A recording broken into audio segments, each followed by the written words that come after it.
룻기 4장 19절 읽겠습니다. 헤스론은 람을 낳고 람은 아비나담을 낳고.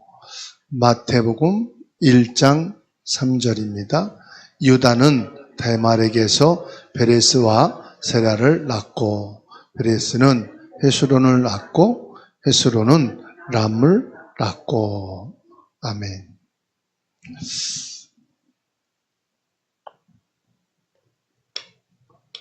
룻기 4장 19절 말씀, 마태복음 1장 3절 말씀. 오늘은 예수님의 족보 속에 람이라고 하는 사람의 언약을 보겠습니다.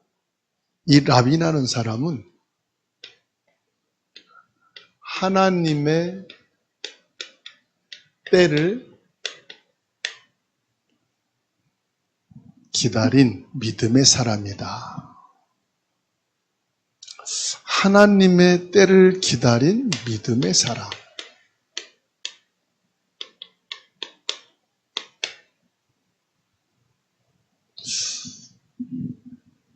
마태복음 1장 3절에 예수 그리스도의 족보를 보면은 헤스론이 람을 낳았다고 기록하고 있어요. 여러분, 이 족보에 나오는 사람들이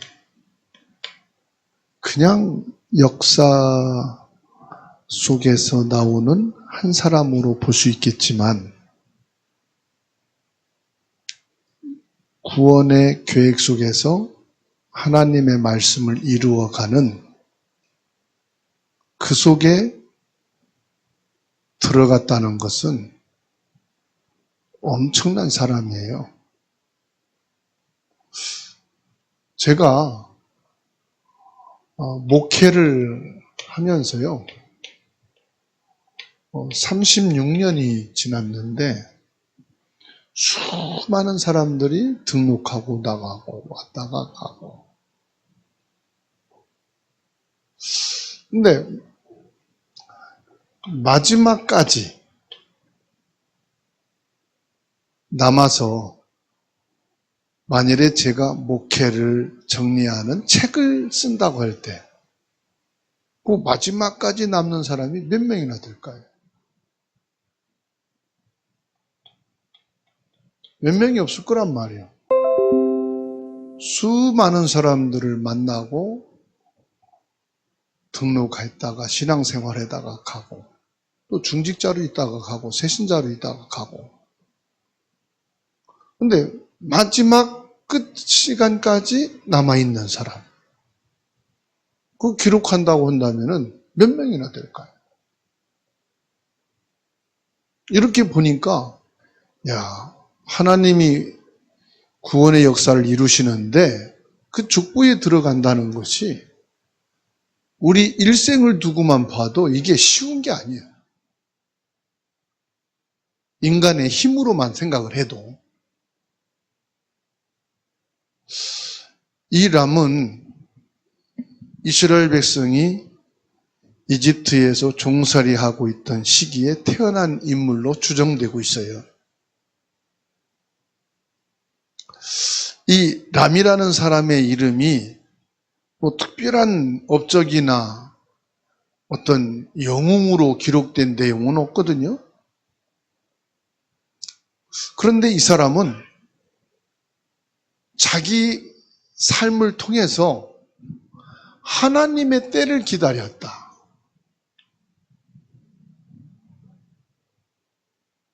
내가 태어나서 살다가 그냥 죽는 것 같지만 내 일생을 두고 보면은 끝까지 뭐예요? 하나님의 때를 기다린 사람. 지금 내게 하나님의 시간표가 안 왔어. 그래서 말씀이 성취가 안 됐어. 그래도 하나님의 그 언약을 끝까지 믿고 하나님의 시간표를 보고 신앙생활을 하고 인생을 살았다 이 말이에요. 어떤 사람은 왜 하나님이 응답을 안 주십니까? 불신앙하고 떠날 수도 있고, 아예 하나님이 나를 통해 사실 일이 없나 보네, 포기할 수도 있고. 그런데 이 람이라는 사람은 끝까지 하나님의 언약을 바라보고, 내게 큰 역사가 일어나지 않아도, 응답이 없는 것 같아도, 하나님의 말씀이 내게 성취되는 것 같지 않은데도 끝까지 그 믿음에 지켰다는 사실.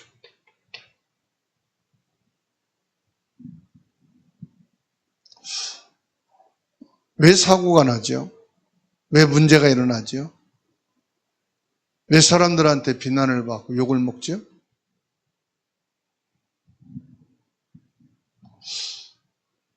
자기 자리를 못 지키고 너무 급하게 성질대로 뭔가 이루려고 하다 보니까 사람들하고 트러블이 생기고 사고도 치고 문제도 일으키고, 맞느니 안 맞느니 두 파, 세 파로 나뉘고. 근데 이 람이라는 사람은 그러질 않았다는 사실. 그러면 이 람이라는 사람에게 그냥 순탄했느냐? 그렇진 않단 말이에요. 기록을 보게 되면은 고난의 시기가 있었어요. 그런데 이 람이라는 사람은 고난의 시기를 믿음으로 견뎌냈다. 이스라엘 민족이 큰 고통과 절망 속에 있을 때 태어난 사람이 람이에요. 다시 말하면 애굽의 노예가 되어 있는 상태.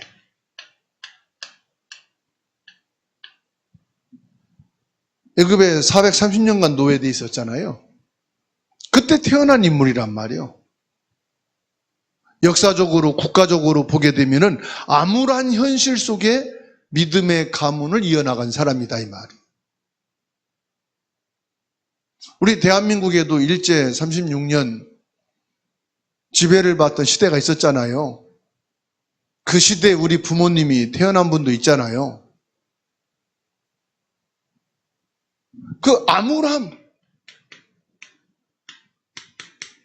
환경, 너무 어려운 집안, 가문의 그 상황 속에 이 람이라는 사람이 태어났다, 이 말이에요.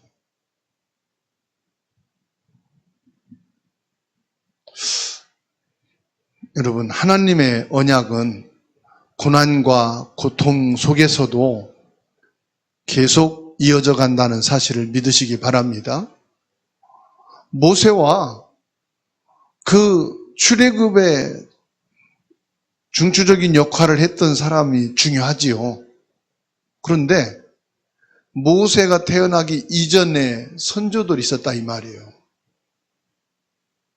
이 언약의 바톤을 이어받고 이 암울한 시기에 하나님의 언약 속에 있던 부모님 세대,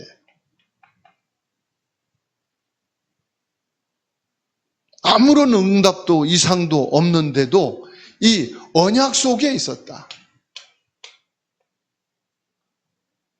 그 한 사람이 누구냐? 람이라는 사람이다.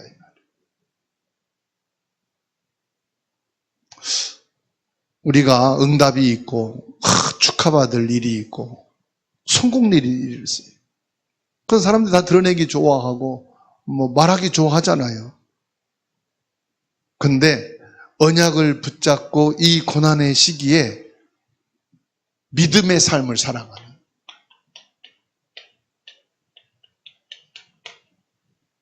저는 오히려 이게 더 대단한 믿음이라고 봅니다. 믿음의 역사와 말씀 성취의 응답 속에서 홍해도 갈라지고 십계명도 받고 그런 모세의 인물도 소중하지만 그런 모세가 나오게 된 배경에는 뭐가 있어요? 이런 믿음의 선진이 있었다는 사실.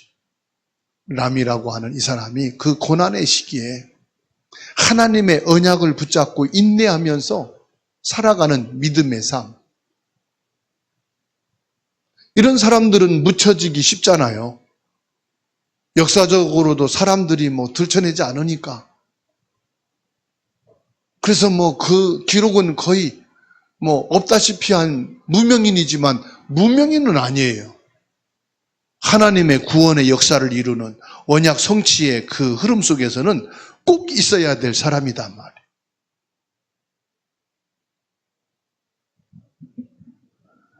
이 람이라는 사람은 메시아를 직접 보진 못했어요.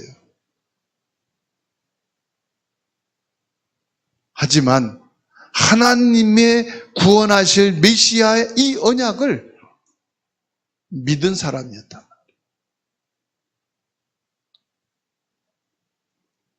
그것만이 아니죠. 자기 자녀인 후대에게 이 믿음을 남긴 사람이에요. 그러니까 그 후대를 통해서 모세가 나오고 그 후대를 통해서 다윗 같은 그리고 메시아인 그리스도가 오셨지요. 여러분, 내게 아무런 응답이 없어도 정확한 그리스도의 언약은 우리 후대에게 전달돼야 돼요. 혹 내가 암울한 시대에 정말로 고난을 당하는 그런 환경 속에 살아도 그리스도의 언약은 우리 후대에게 심어져야 돼요. 꼭 하나님은 응답의 하나님이다. 치유의 하나님이고 역사의 하나님이다. 이 하나님을 믿으면 네가 복을 받는다. 그것만 언약이 전달은 아니에요. 오히려 그러지 않은 이런 고난의 시간표 속에서도 정확한 언약을 내가 가지고 있어야 되고 그 언약의 복음이 우리 후대에게 전수되어야 하는 줄로 믿습니다. 이게 저는 진정한 믿음이라고 보고요. 이게 성경에 있는데 지금 계속 예수님 족보에 나오는 인물들에 대한 언약을 수요일마다 확인하고 있잖아요. 예수님의 족보에 나오는 그 한 사람 한 사람들을 성경을 통해서 또 하나님의 언약 성취 구원이라는 흐름 속에서 보면서 제 인생도 바라보고 저의 일생의 목회 과정도 바라보면서 한 사람 만남이 소중한 것이고 이 함께 가는 것이 언약 성취 속에 있는 것이고 그 속에서 끝까지 함께할 제자들 그 응답 속에 저도 있어야 되고 여러분도 있어야 되고 그 증인이 되어야 하는 줄로 믿습니다. 우리가 살아가는 현실은 안정되고 좋은 것만 있는 게 아닌 것이 현실이잖아요. 불안한 현실도 있다 이 말이에요. 사실은 불안한 현실이 사람에겐 더 많을 수 있어요. 그럴지라도 여기에서 저와 여러분들은 뭐예요? 믿음을 지키는 자가 되자. 옆에 분하고 인사합시다. 어떤 현실에서도 믿음을 지킵시다.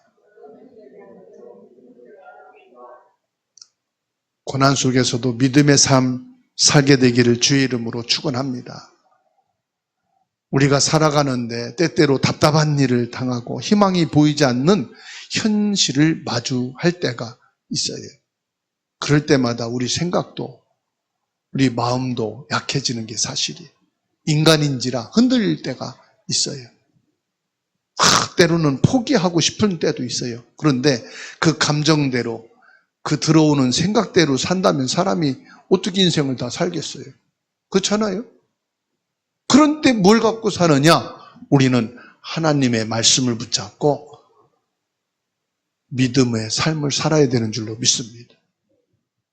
그렇게만 살아도 후대에게 뭘 심어주지 않아도 후대가 그걸 보는 거죠. 저게 믿음이지. 저게 하나님을 사랑하는 신앙이지. 저런 부모님이 있어서 내가 살겠고 내가 신앙이 뭔가를 알겠구나. 그게 심어주는 거 아니겠어요? 말로 교육으로 심는 것보다 더 중요한 거죠. 그래서 이 람이라는 사람은 화려한 영웅은 아니었지만 그 삶의 자리에서 성실하게 가정을 돌보며 후대에게 믿음을 전수한 사람이었다. 믿음의 선조들이 언약을 보지 못하고 믿음을 지킨 것을 이 람은 살았다 이 말이에요. 그래서 히브리서 11장 13절입니다.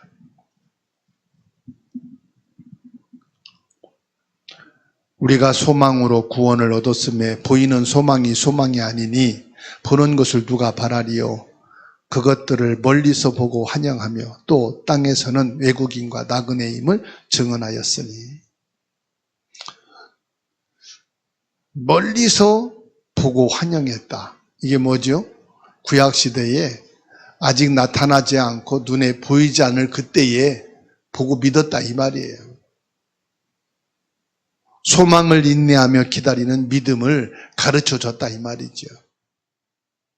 그래서 로마서 8장 24절입니다. 24절에서 26절까지 말씀이죠. 우리가 소망으로 구원을 얻었음에 보이는 소망이 소망이 아니니 보는 것을 누가 바라리요. 26절에 만일 우리가 보지 못하는 것을 바라면 참으로 기다릴지니라. 저와 여러분들의 진정한 소망은 예수 그리스도요. 우리 믿음의 대상은 여호와 하나님을 믿는 믿음인 것을 믿습니다.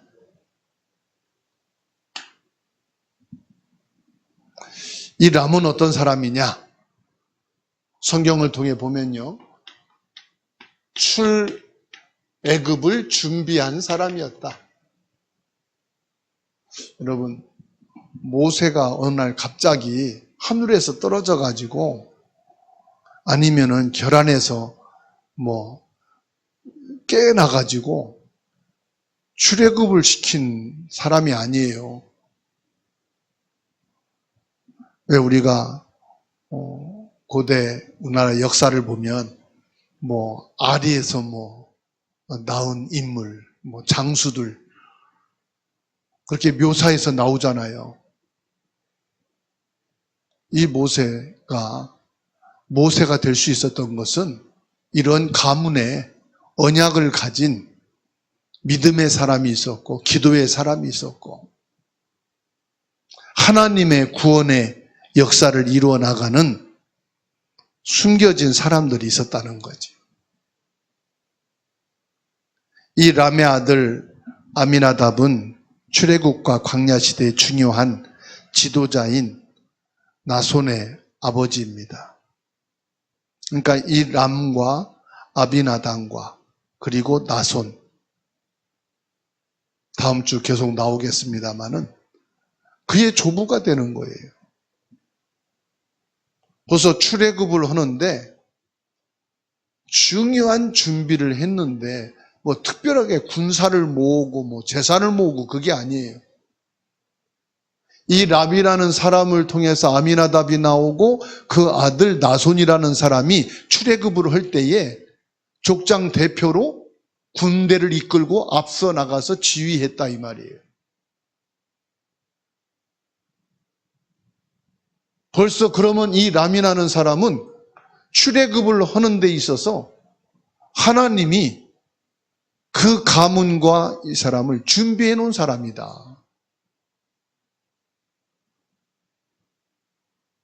나손은 이스라엘의 12지파 중 유다 지파의 족장이라고 나와요.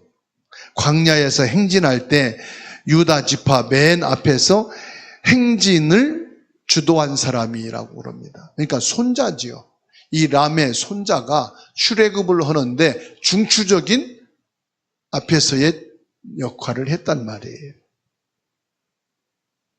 무슨 말입니까? 이 람의 믿음의 유산은 그 아들과 손자에게 이어졌다는 얘기예요.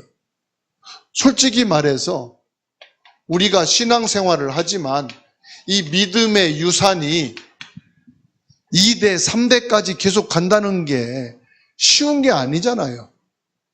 우리도 신앙생활 하지만. 그런데 이 람이라는 사람의 손자가 출애굽을 하는데 중요한 역할을 하게 됐다는 것은 이 람을 통해 언약이 얼마만큼 확실하게 전수됐느냐. 저 애굽이라고 하는 적을 꺾어버리고 여호와 하나님께서 유월절이라고 하는 이 피의 비밀을 통해서 출애굽을 하게 된 그 시간표 속에 중요한 역할을 하게 된 것이 누구냐? 그의 손자다 이 말.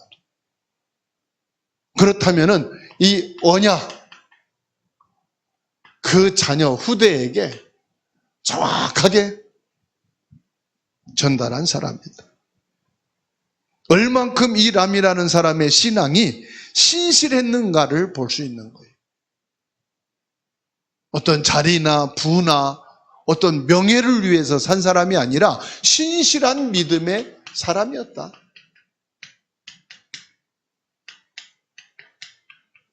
신실한 믿음의 소유자.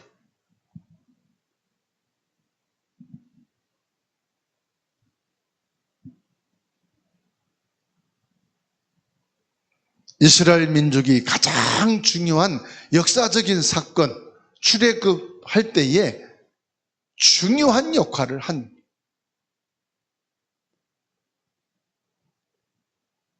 후손들에게 영향을 미치고 하나님의 구원 역사에 참여하게 되어진.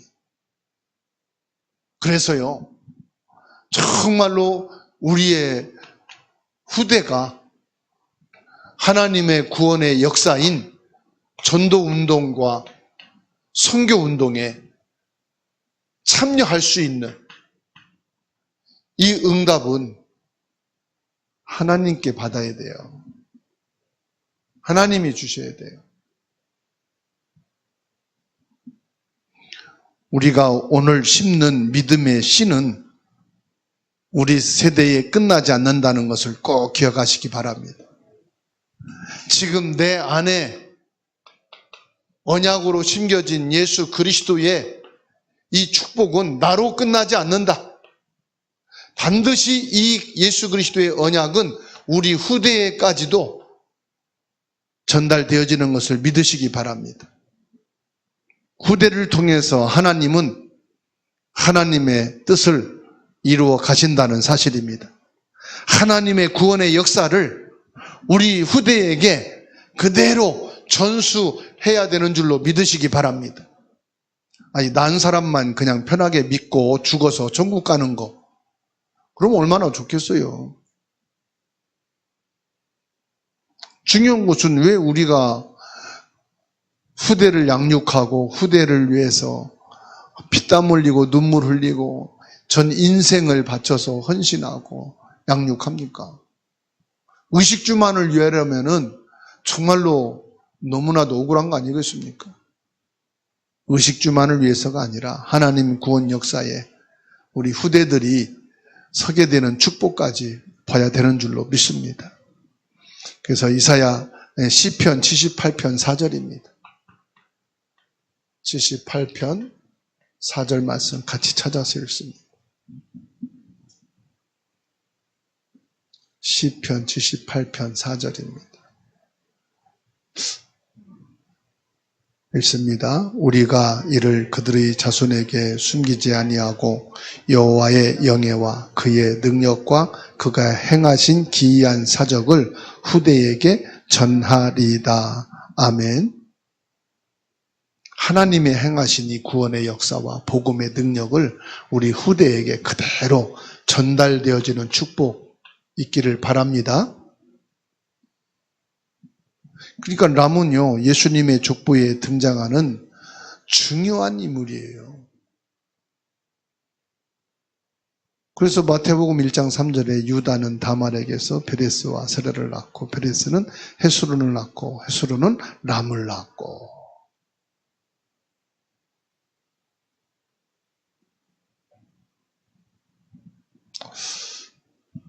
그렇다면 여기에서 저와 여러분들이 마지막 결론으로 우리는 무엇을 붙잡아야 되겠느냐? 저와 여러분들이 잡아야 될 메시지는 뭐냐? 람의 삶을 통해서 우리에게 불안한 현실, 어려움 속에서도 믿음을 지키라. 믿음을 지킵시다. 믿음을 지키라. 어떤 환경과 어려움 속에서도 믿음을 지키라. 우리 현실이 아무리 어렵고 힘들지라도, 미래가 보이지 않을지라도 믿음을 지키는 자가 됩시다. 남의 삶은 어려운 상황에서도 하나님의 언약을 붙잡고 믿음을 지켜냈습니다.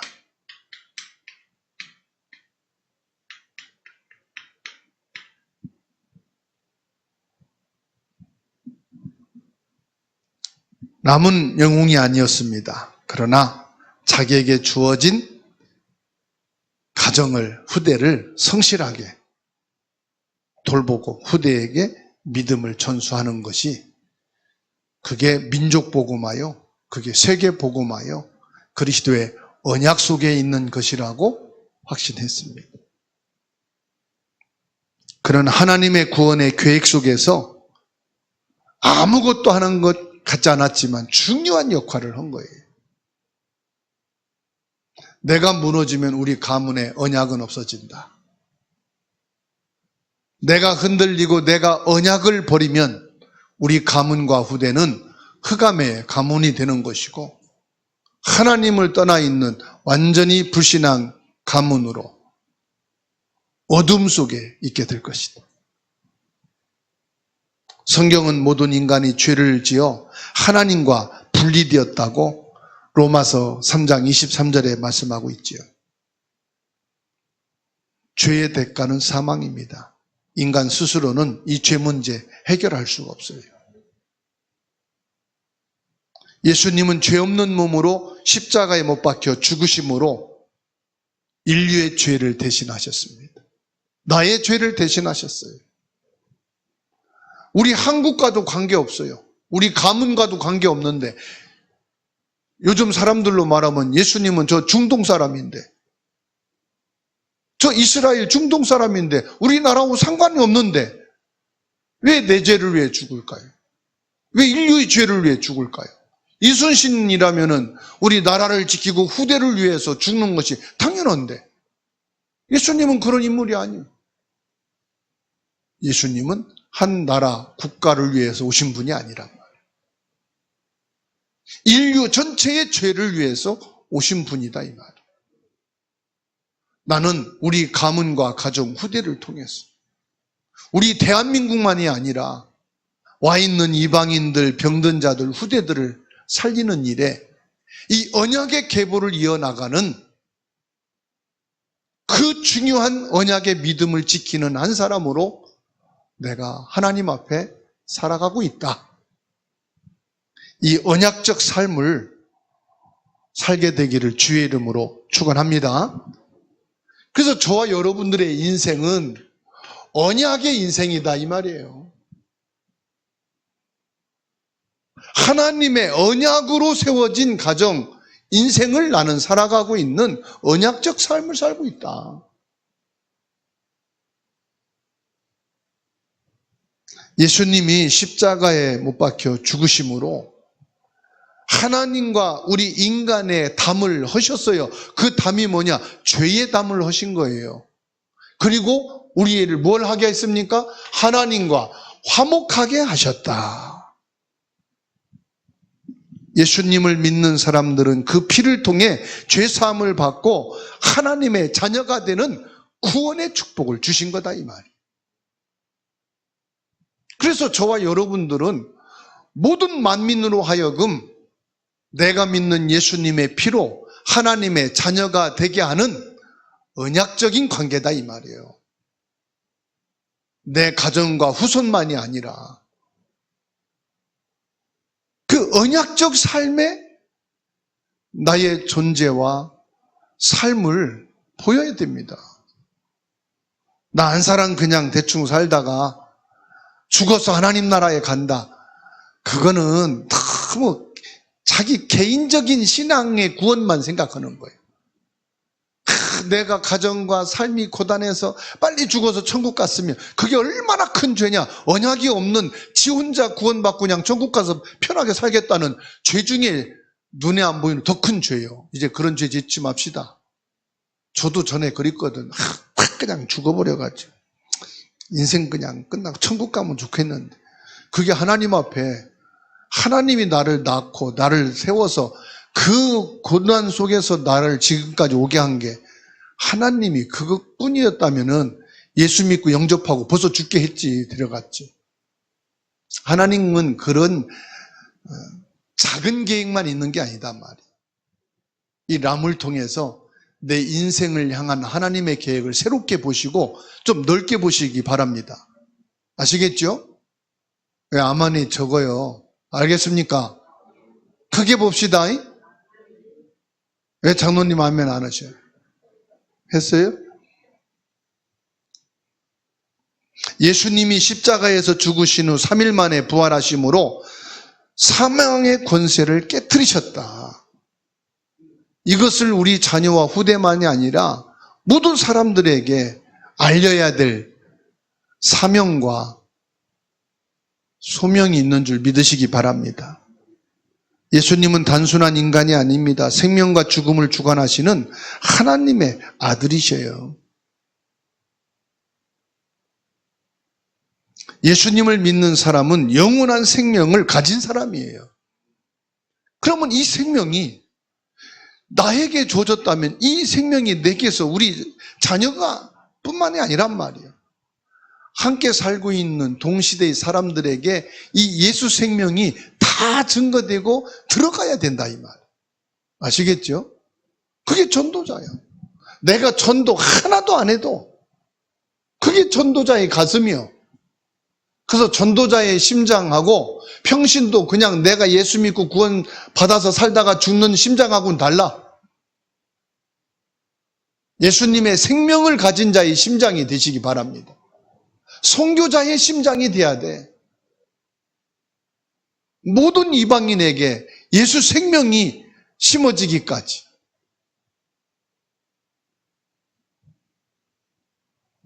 그래서 우리가 입으로만 지식으로만이 아니란 말이에요. 예수 그리스도로 화목하게 되어진 이 축복이 진짜 예수님이 참 제사장이시고 참된 왕이시고 참된 선지자시다. 이게 지식이 아니라 실제 내 가슴 속에 있는 예수 생명이 있어야 된다 이 말이에요. 예수 생명의 권세만이 사단을 짓밟고 그에게서 영혼을 우리가 뺏어올 수 있어야 된단 말이죠. 그래서 결론으로 에베소서 2장 13절에서 16절 말씀 읽고 마치려 합니다. 찾아서 같이 읽겠습니다. 에베소서 2장 13절에서 16절.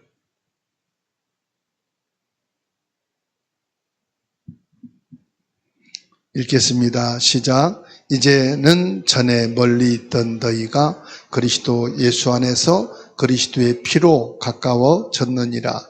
그는 우리의 화평이신지라. 둘로 하나를 만드사 원수된 것 곧 중간에 막힌 담을 자기 육체로 허시고 법조문으로 된 계명의 율법을 폐하셨으니 이는 이 둘로 자기 안에서 한 세 사람을 지어 화평하게 하시고 또 십자가로 이 둘을 한 몸으로 하나님과 화목하게 하려 하심이라. 원수된 것을 십자가로 소멸하셨습니다. 이게 예수 그리스도의 언약입니다.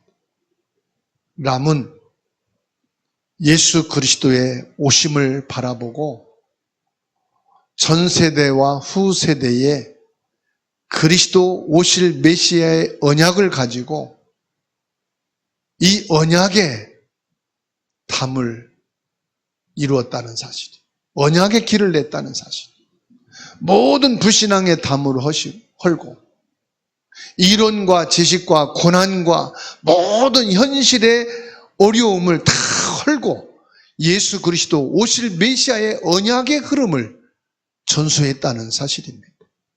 내 인생과 상관없어요. 나의 고난과 상관없어. 내 응답과 내 편안과 상관없어. 내 일생이 고난스러울지라도 그리스도 오시는 메시아를 바라보는 이 언약의 흐름을 자녀들에게, 후대에게 전수하고 끝났다 이 말이에요. 저와 여러분의 인생도 응답과 무응답과 관계없어요. 하나님의 역사와 상관이 없어요. 그리스도의 언약을 전달하고 그리스도의 복음을 통해서 이방인 병든 자 아이들에게 전수하고, 이것이 세계복음하여 이게 5천 종족 살리는 길이요, 이게 전도자요 선교사요, 이게 그리스도의 생명을 가진 저와 여러분으로 이 축복을 누리다가 하나님 앞에 서게 되는 은혜가 있기를 예수 그리스도의 이름으로 축복합니다.